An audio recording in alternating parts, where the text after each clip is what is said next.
Se profundiza el conflicto docente porque justamente en un congreso ACMER decidió hacer un total de 15 días de paro. Aquí lo venimos hablando en día a día desde hace bastante tiempo porque reclaman paritarias y por el momento no tienen una respuesta por parte del gobierno provincial. Y ya estamos en contacto con Claudio Puntel, que es el secretario adjunto de ACMER Paraná. Claudio, muy buenas noches, gracias por atendernos. Gonzalo Schmidt de Día a Día. ¿Qué tal, Gonzalo? Buenas noches. ¿Cómo estás? Todo bien, por suerte. Bueno, Claudio, ustedes continúan en esta lucha desde hace tiempo que vienen realizando diferentes medidas de acción y ahora esta un poco más, digamos, extendida en el tiempo, que son un total de 15 días de paro. Sí.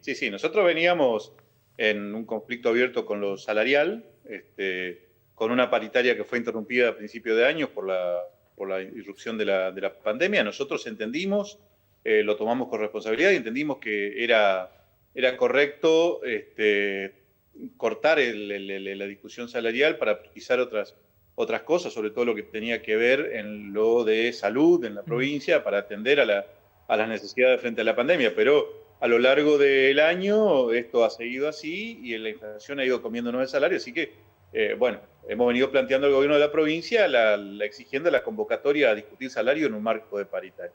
Claro. Pero también esto se complica cuando desde el gobierno se anuncia de modo imprevisto y de forma unilateral, sin consultar con los trabajadores de la educación representados a través de su sindicato, que es el ACMER, anuncian el retorno a la presencialidad, con una premura que estaría indicando una desacreditación a lo que nosotros hemos venido haciendo durante todo el año, que es sostener la escolaridad en condiciones de la cuarentena mediante el trabajo virtual, ¿no? Con un enorme esfuerzo, no solamente de parte de las escuelas, de los trabajadores de la educación, sino también de las familias de nuestros alumnos, que han hecho mucho para que se pueda garantizar durante todo el año esto, con un Estado que no ha respondido a los planteos sobre las necesidades de conectividad, de garantizar que haya un equipo para cada docente, para cada estudiante, para cada familia de estudiantes, ni ninguna de las otras cosas que le hemos estado planteando en este contexto, ¿no? Así que bueno, Claro. el llamado con premura a la presencialidad para nosotros agrava el conflicto, sobre todo desde que lo han dicho, lo han planteado a través de los medios de prensa, han generado toda una serie de normativas en ese sentido, y no hemos sido escuchados, no hemos sido respondidos a ninguno de nuestros planteos. Claro, y esta pandemia, ¿no? Ya lo habíamos hablado por ahí con otros referentes del gremio, sacó a la luz muchas desigualdades que ya existían anteriormente, pero que por ahí muchos no las veían. Ustedes siempre venían hablando sobre esto, la desigualdad que existen en los niveles educativos, y ahora esto se vio todo con esto de la pandemia, en cuanto a chicos que no tienen conexión a internet, docentes que también están complicados con respecto a ese tema, ahora con la vuelta a clases presenciales, de todo lo que sucede en algunas escuelas que no tienen por ahí cosas básicas, ¿no?, que deberían tener. Sí, tal cual. Por un lado, la caída de los programas socioeducativos venían funcionando en muchas de nuestras escuelas y que eran un aporte importante para la escolaridad de vastos sectores del estudiantado, ha sido una cosa que nos complicó mucho. Y la pandemia lo que hace es sacar a luz todo lo que había sido barrido bajo la alfombra, ¿no? Entonces, el hambre, que ya era grave, bajo estas condiciones se agrava mucho más, porque nos encontramos en nuestras escuelas con padres y madres que no pueden salir a buscar el sustento diario, ¿no? Entonces ahí hay una necesidad mayor de la asistencia por parte de los comedores escolares, el tema de la conectividad, como planteás, los programas Conectar Igualdad que habían dejado de funcionar, escuelas Claro. que habían quedado y alumnos que habían quedado sin recibir sus equipos, todo esto era necesario en este momento, ¿no? Por Por, su- eso fue parte de las demandas que hemos planteado al Estado provincial durante gran parte de este año. Ujú. Me imagino que esperan que en los próximos días, la semana que viene, que el gobierno se comunique formalmente con ustedes y haga una convocatoria, ¿no? Porque, o sea, si no, se van a cumplir estos 15 días de paro y seguramente el conflicto se va a profundizar y ya hay que pensar en lo que va a pasar el año que viene. Si bien todavía hoy analizar a largo plazo es casi imposible, uno va viendo el día a día. De todas formas, habrá que ver qué sucede con el retorno de las clases, porque si no se cierra la paritaria este año, va a estar complicado comenzar seguramente. Sí, el Congreso de ayer, que profundiza la medida de lucha en una decisión que fue unánime, que fue votada y apoyada por todos los departamentos de la provincia, pone como condición la exigencia de una convocatoria a discutir en un marco de paritarias, ¿no? Ujú. Tanto lo salarial como lo que tiene que ver con las condiciones laborales, que esto es cuánto se invierte y cómo se invierte en las escuelas para que se pueda garantizar la aplicación del protocolo en la situación de la pandemia de COVID, ¿no es cierto? Ujú. Nosotros durante la semana hemos tenido respondidas por las escuelas del departamento y nos encontramos que las situaciones que el año pasado y el año antepasado eran graves, sin el riesgo del contagio de COVID, hoy con el contagio de COVID es mucho peor. No han tenido solución, no ha habido respuesta, no ha habido inversión presupuestaria.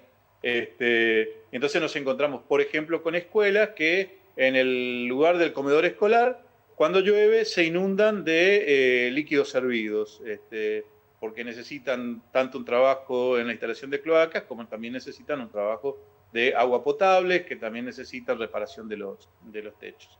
Ujú. Eh, Eso por un lado. Después hay otras cuestiones que también deben ser atendidas antes de hacer un llamado a la presencialidad sin resolver otras necesidades, ¿no? En un departamento como Paraná, donde gran parte de los trabajadores de la educación viven en Paraná y trabajan en el interior, o al revés, viven en el interior y trabajan en Paraná, todos los días hay un fuerte intercambio entre las distintas ciudades. Si no está garantizado el transporte, no se va a poder atender esto. Así Totalmente. que lo que exigimos es ser parte de las decisiones, discutir dónde se puede volver, si es que se puede volver, y qué hay que hacer para que eso se pueda garantizar. Así como lo ha planteado el gobierno, de manera unilateral, sin atender a la realidad, porque la verdad que los anuncios, sobre todo los anuncios mediáticos y toda esa serie de normativas nuevas que han sacado, tanto del Consejo General de Educación como de la Dirección Departamental de Escuela, es una tremenda irresponsabilidad y es no atender a lo que ocurre en la realidad de nuestras escuelas y de nuestras comunidades educativas. Claro. Claudio, ¿ustedes tienen previsto alguna movilización, manifestación en la calle en los próximos días o va a ser todo en la virtualidad? No, seguramente que sí, que vamos a estar Mm. en la calle. Nosotros, este es un plan que tiene en total 9 días de paro y son 72 horas por semana, y los otros días que haya convocatoria de presencialidad también vamos a estar con medidas de acción directa, cubriendo a los compañeros que son convocados a las escuelas para que puedan estar plantándose frente a esta decisión. Y nosotros generalmente cada vez que tenemos una medida de paro, tenemos convocatoria a actividades en la calle. Siempre cuidando las condiciones de salud, Mm. con distanciamiento físico, con barbijo, con alcohol en gel, todo esto inclusive provisto por el propio sindicato. Pero seguramente que sí, que vamos a estar con varias acciones de este tipo. Hoy fue un Mm. día de paro. Ujú. Como ayer tuvimos el Congreso y la resolución de Congreso salió tarde, no decidimos no convocar de apuro a una movilización, pero seguramente que el lunes sí estaremos en la calle, como estuvimos la semana pasada y esta semana. El Ujú. lunes pasado tuvimos una proyección de video frente al Consejo General de Educación, donde estábamos mostrando las condiciones en que se encuentran nuestras escuelas frente a esta situación, y dejando claro que no están dadas las condiciones para un retorno así a la presencialidad.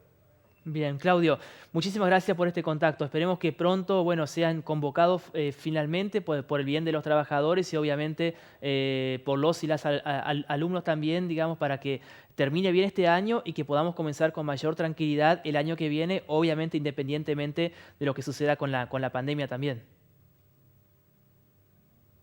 Sí, te agradezco mucho. Esa es la finalidad de nuestra lucha. Nosotros vamos a las medidas de acción justamente para ser convocados y poder discutir todo esto, ¿no? Y lo otro que también quiero dejar en claro es que de ningún modo nosotros con medidas vamos a afectar al cierre del ciclo lectivo. Todas las medidas son para exigir que el Estado provincial nos atienda, nos dé respuesta y garantice las condiciones para el funcionamiento de la educación en el contexto que sea. Pero de ningún modo son acciones que van en contra de la población, de la comunidad educativa y mucho menos en contra de nuestros estudiantes. Bien. Así que muchas gracias por atender nuestra situación. Yo entiendo que la situación de la escuela, la situación del trabajador de la educación y de las comunidades educativas es un problema de todo el pueblo entrerriano, así que no es una cosa meramente sectorial. Te agradezco mucho. Un saludo, Claudio. Así pasaba entonces Claudio Puntel, que es el secretario adjunto de ACMER Paraná.